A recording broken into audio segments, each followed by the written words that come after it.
这是在干什么？这是橘子摊老板在打窝。 What's going on here? The owner of this orange stall is faking it, creating the illusion of lots of customers and a mess on the ground. They want people to think business is booming. What's going on here? The owner of this snack shop is doing the same thing. Even if there are no customers, they still want passers-by to think business is doing fine. And they'll throw some napkins on the ground for good measure. What's going on here? The owner of this lottery shop is doing the same thing, making it look like a lot of people are buying lottery tickets. But the last thing you want to do is follow that strategy. Once people realize no one is winning, they'll stop buying. What's going on here? The owner of this liquor stand is doing the same thing, tossing peanut shells to create the illusion and even putting empty bottles around to make it look more authentic. What's going on here? The owner of this e-bike repair shop is doing the same thing, even rubbing some oil on their face and arms to make it seem busier.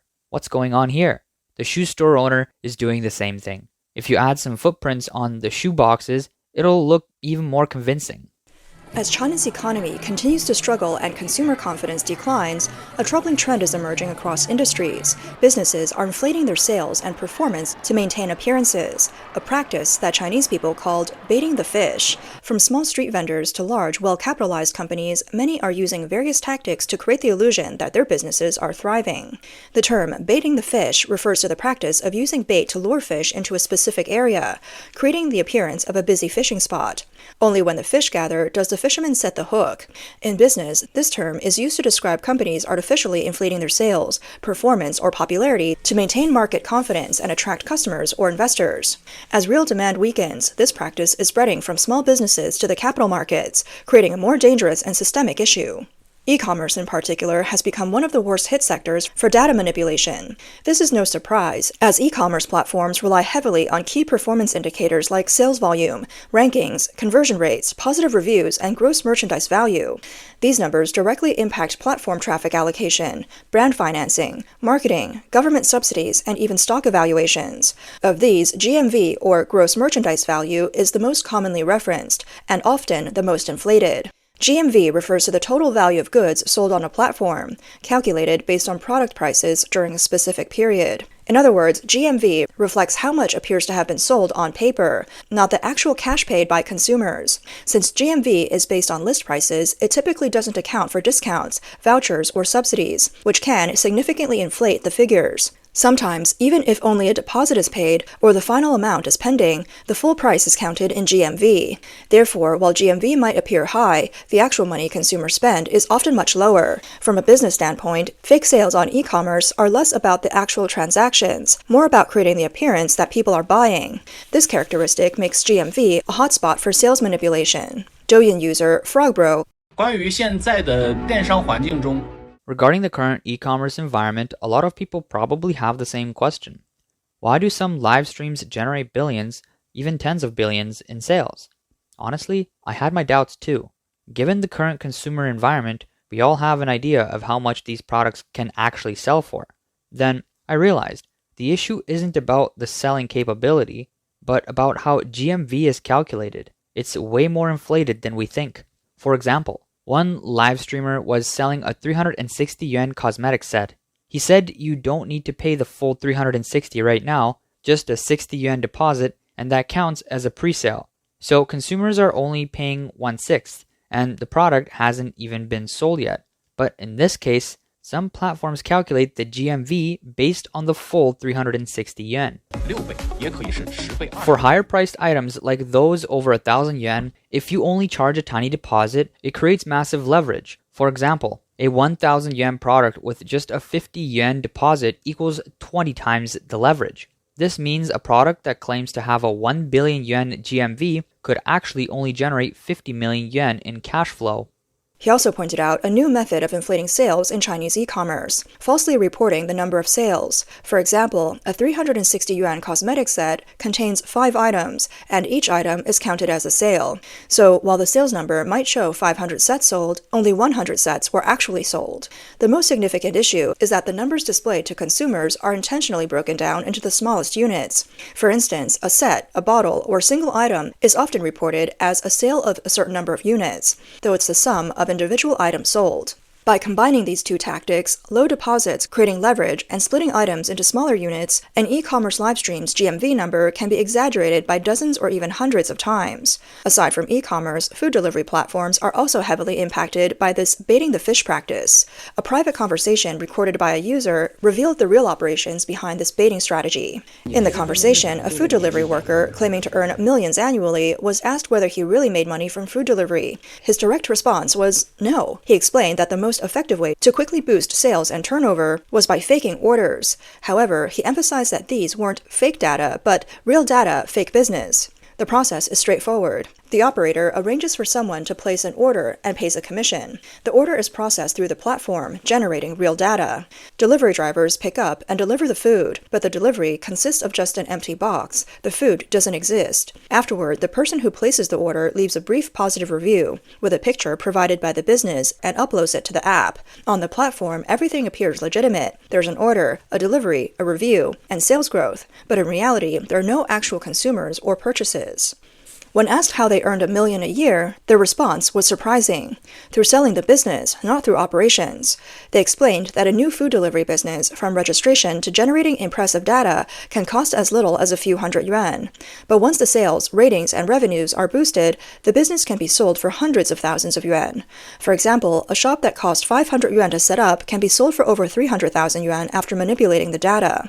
The difference in price is the actual profit. Whether the buyer can continue running the business or whether the platform's risk control will catch it isn't their concern. This shows that on some platforms, sales, ratings, and revenue are no longer just results of business operations. They are commodities that can be fabricated, packaged, and traded. Fake sales have become a widespread method of survival and profit. It's important to note that such fraudulent practices continue to spread across industries. On December 20th, Guizhou Bailin Pharmaceutical Group was fined by regulatory authorities. The company and several executives were penalized for inflating profits and misrepresenting business performance. The penalty notice revealed that the company's annual reports from 2019 to 2023 contained false records. From 2019 to 2021, the company inflated profits by 655 million yuan, and in 2023, it understated profits by 459 million yuan. The company was fined 10 million yuan. Chairman Jiang Wei was fined 5 million yuan and banned from the securities market for 10 years. Other senior executives were fined between 700,000 and 3.5 million yuan. A registered accountant in Beijing, who was interviewed by Huaxia Times, explained that this is a common method of financial fraud in listed companies. By reducing sales expenses and adjusting profits, companies make the inflated sales appear more reasonable. This strategy can temporarily improve financial reports and stabilize market expectations, but it carries significant risks. This case is not isolated. On the same day, other companies, including ST Yuanzhi, Dongfang, and Baiyi Steel, also disclosed administrative penalties. Yuanda inflated revenue by 123 million yuan in 2019, 66.2 million yuan in 2020, and 138 million yuan in 2021. The company was fined 6 million yuan, and former chairman Kang Baohua was fined 3 million yuan. Fuwen Dongfang was fined 6.5 million yuan for false financial reporting, and Baiyi Steel was fined 1.5 million yuan and 2 million yuan for failing to disclose major non-operating fund transactions with its controlling shareholder, a significant omission in their reports. The logic behind these cases is clear. It's not just about improving financial reports, but making sales and performance look good to maintain appearances. One of the most notable examples of inflating sales is China's EV sector. The authenticity of sales data from car manufacturers has sparked widespread doubt and criticism. 官方都坐不住了。 The authorities can't sit back any longer. Car manufacturers are faking sales figures. In China, the total annual car sales are about 20 million, yet in just half a year, several car manufacturers have accumulated nearly 100 million orders. Can you believe this ridiculous manipulation? Now, at car manufacturers' press conferences, it's not about boasting for a few minutes and selling a few thousand units. It's about flaunting selling 100,000 cars in a few hours. And these are cars that cost hundreds of thousands. Many people haven't even seen the car in person, and they're already placing orders? Are we all that rich, or is it just me, the only poor one here? It turns out that car manufacturers are borrowing tactics from the mobile phone industry, creating fake data and inflating sales.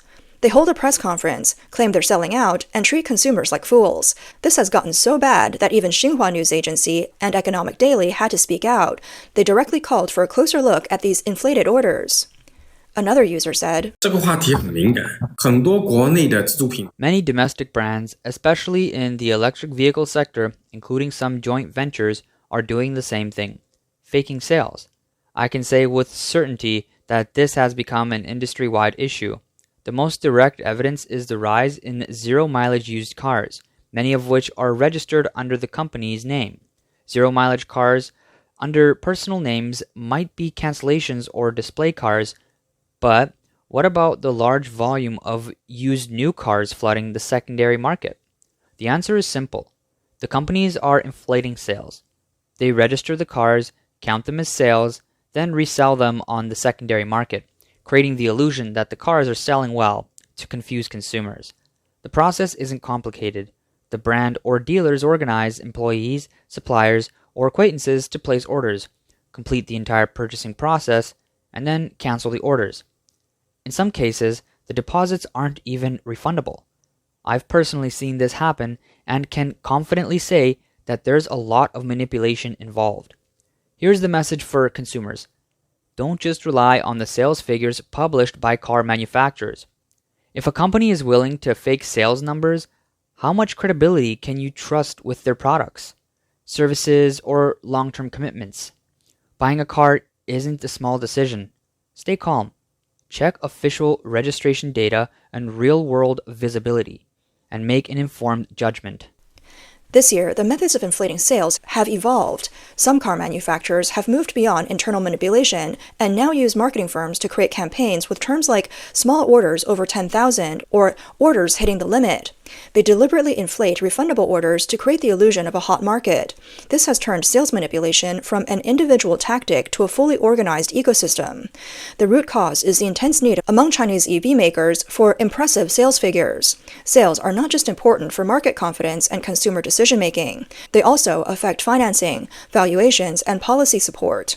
In addition to baiting the fish, inflated sales data can serve as leverage when applying for national subsidies or securing policy resources. With various incentives at play, sales manipulation has become increasingly professionalized, eventually evolving into a systemic fraud model. In September, NIO Chairman Li Bing, speaking at the 2025 NIO Day, joked that if all the so-called order numbers from car manufacturers were added up, the total would likely reach 100 million. However, the actual annual sales in China's car market are only slightly over 30 million vehicles. This huge gap exposes the various inflation of industry order data. Li Bing emphasized that many car companies are eager to show off orders and compete on numbers. This practice serves marketing narratives rather than genuine demand, and it can mislead the market and disrupt the balance between production and sales. It may even create long-term risks for the businesses involved. At this point, a clear pattern has emerged. In the current economic downturn, businesses can't survive without bending the truth. This is why small vendors create artificial buzz, businesses inflate sales numbers, companies tell stories to maintain growth, and projects follow processes just to appear well-regulated. No matter the size, everyone is generating sales and creating an atmosphere of success. The situation ultimately stems from the Chinese government's long-standing practice of systemically manipulating data, which has hidden real risks and allowed problems to accumulate. On December 15th, the National Bureau of Statistics released data that clearly showed one thing: China's economy is cooling. Let's start with the production side. Industrial added value grew by only 4.8%, the lowest since August. On the consumption side, total retail sales grew by just 1.3%, the worst performance in 3 years, and it has been slowing for 6 consecutive months. Even with a Double 11 shopping festival, consumer spending has not improved. In November, appliance sales dropped by 19% year-on-year, the worst performance since 2020. Investment also weakened, with fixed asset investment down 2.6% and real estate investment falling by 15.9%. Housing market and transaction volumes continue to decline. The real estate risk is accelerating. In November, the year-on-year decline in housing prices in 70 cities widened to 2.8%. Even Vanke, considered a top performer, is struggling with debt extensions and is facing default risks. The International Monetary Fund has warned that about 70% of Chinese household wealth is tied up in real estate, and it could cost up to 5% of GDP to clean up the mess over the next 3 years. As for the auto industry, November should have been the peak season, but car sales dropped 8.5% year-on-year. Reuters and Bloomberg both reported that domestic demand continues to fall, and the ongoing slump in investment and real estate is directly undermining consumer confidence. The actual economic situation is even weaker than before stimulus policies were introduced.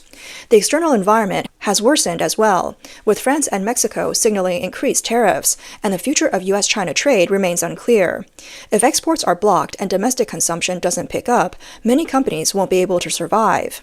As a result, as the year ends, reports of business closures, foreign withdrawals, and rising unemployment are becoming more common. Cities like Beijing and Dongguan, once bustling and representative, are now described by many as visibly bleak. Despite this, the Central Economic Work Conference continues to emphasize pressing ahead under pressure and long-term positive prospects. However, to the international community, the Chinese Communist Party's data manipulation is no secret. In the official narrative, economic data has long been used as a tool to maintain political legitimacy and advanced government achievements, rather than reflecting reality. This is a classic example of political baiting of the fish. The core idea is not that the business is actually doing well, but that the scene is made to look good. Sales are inflated, hype is created, and data is piled up to create the illusion of a booming market. Meanwhile, the actual transactions, profits, and demand are intentionally sidelined. The CCP's data manipulation logic follows the same pattern. The goal is not to address problems or face reality, but to maintain appearances, stabilize expectations, and protect the narrative. As long as growth appears to be ongoing and reports can be submitted, the continued shrinkage of the underlying demand, large-scale business closures, and the systemic loss of public confidence can be ignored.